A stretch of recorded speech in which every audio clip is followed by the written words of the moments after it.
Welcome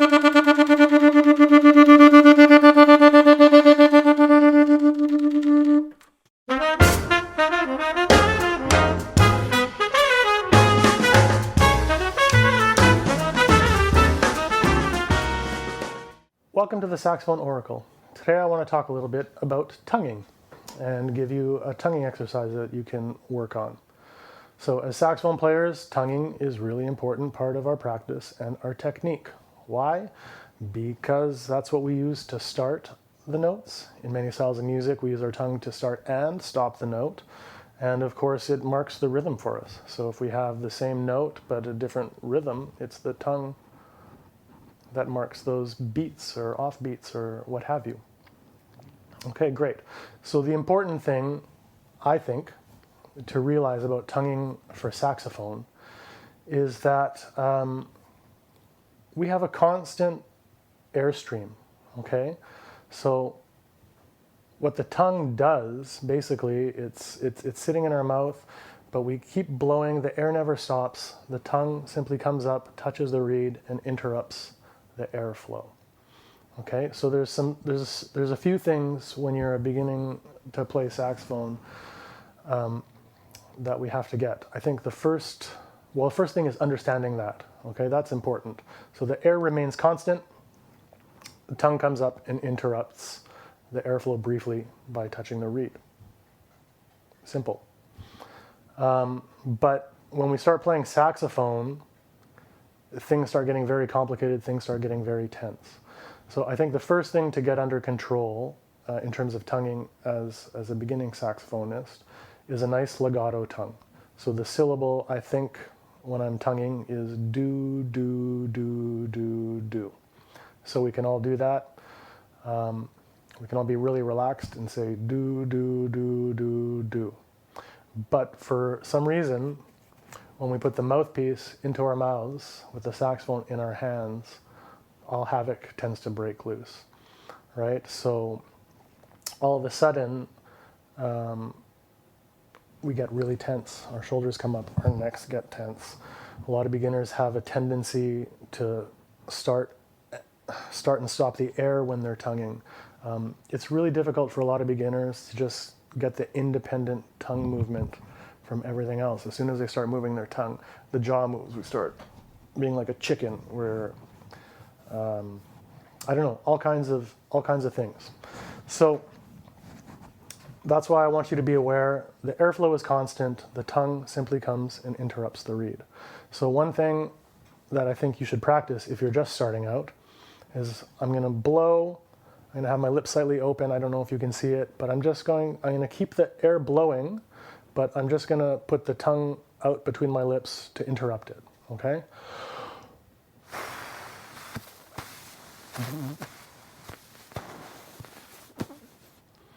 So I don't know if you can see that very much in the video, but basically the air kept going, the tongue just sort of interrupted, and then I pulled it out of the way. So that's what's happening. We're touching the reed, but the air remains constant. Okay, so that would be something I would just work on without the saxophone itself. Being relaxed in front of a mirror. Can you do that? Shoulders relaxed, no tension in the neck, no tension in the mouth, and just blow, interrupt the air.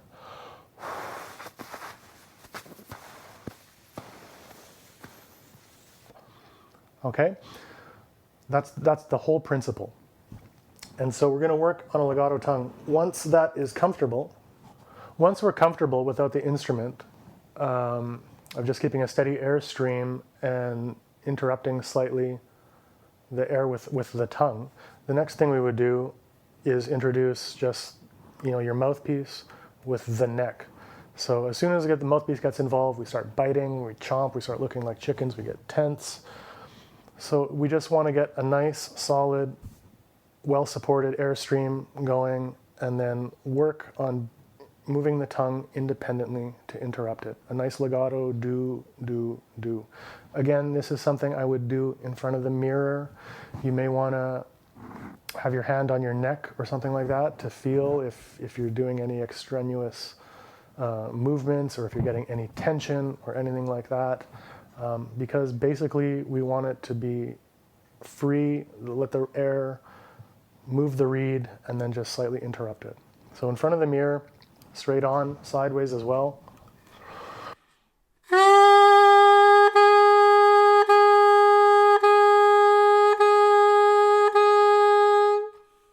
All right, if we're able to do that, the next thing I would do is introduce the metronome to it.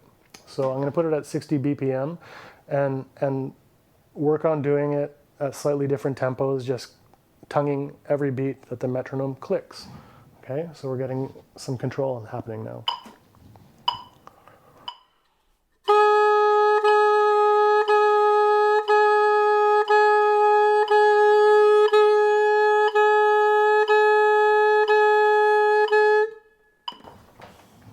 All right, so steady airflow, tongue is just interrupting.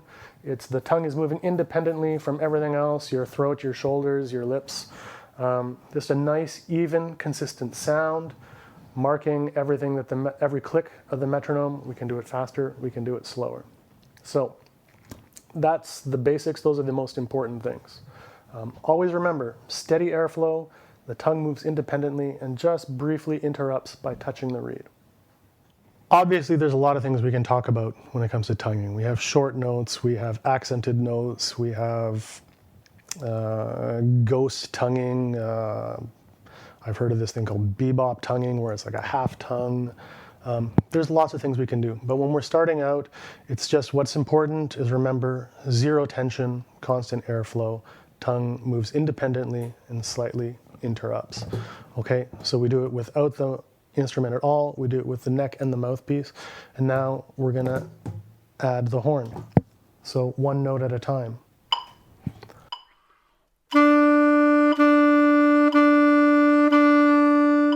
Switch notes.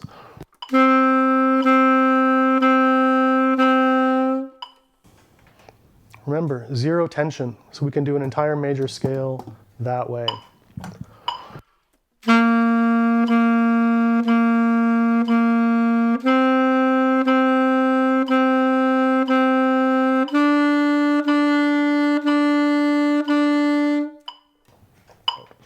So those are the basic things to work on. The other thing I wanted to share with you in this video is a tonguing exercise that I do. And this is a great exercise from a beginning player to a very advanced player. And it's one that I do a lot. I discovered this exercise. I was reading, there's this great book about the history of the saxophone called The Devil's Horn. And I was reading that book, and the author was taking a saxophone lesson with the great Branford Marsalis. And this exercise is described in the book. So I don't know if I do it exactly the way Branford would teach it with his students, but I kind of took what he was saying and applied it to how I understood it anyway. So Branford was talking about getting a nice legato, even tongue through the entire range of the instrument being one of the first things you should work on when you're starting saxophone. And I believe he said you should do it as triplets. So three tongues on each note. And so the way I practice it is with the chromatic scale going from low B flat all the way up to high F, all the way back down. Now what you want to do is do it where you're comfortably able to do 3 tongues in a row. And as you get 3 even tongues in a row, and as you get better at it, then you're going to slowly up the metronome tempo so that you're always just on the edge of what is comfortable. And so when you're doing this, you want to do this. Look, you're focusing on a lot of things, and the reason I like this exercise is because it does address a lot of things. So it's a great breathing exercise. It's a great long tone exercise. It's a great embouchure exercise. It's a great tonguing exercise, okay? We're working on evenness. You're going to go up and down chromatically. We want every note to be even. We don't want a big difference in tone or a difference in attack as we switch notes. An even volume, there's so many great things we can benefit from by doing this exercise. Please start slowly, okay? You want even and accurate. Start slowly for the sake of demonstration. I'm going to do it faster because I don't want to waste all your time. But so I'm going to do this at 120 BPM. you should start maybe at 40 BPM, 60 BPM, work your way up. Don't ever go faster than you can actually do it accurately. So you just want to keep pushing it a little bit, and then eventually it'll become easier to get faster and faster. Okay, when we're doing this, we're going to pay attention to our tongue position, how it changes from if we're playing the low end of the horn to the high end of the horn, how much reed, where on the reed we're placing our tongue. So there's a lot of things to pay attention to. It takes care of so many aspects of playing. So that's why I really like this exercise. I'm going to demonstrate it at 120 BPM.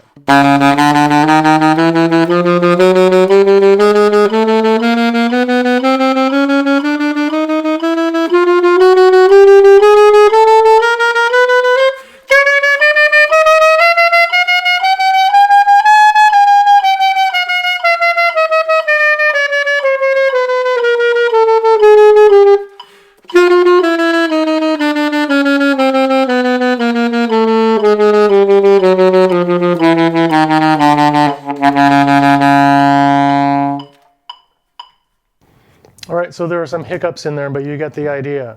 Triplets, evenness through all ranges of the horn. Start slow, work your way up to that. I should work a little bit slower because there were some spots that were a little iffy, but it's a fantastic exercise. So I'd highly recommend doing that. Also, I'd highly recommend the book Devil's Horn, for that matter. It's a really interesting read. That I'm sure would be interesting to most of us since we're saxophonists.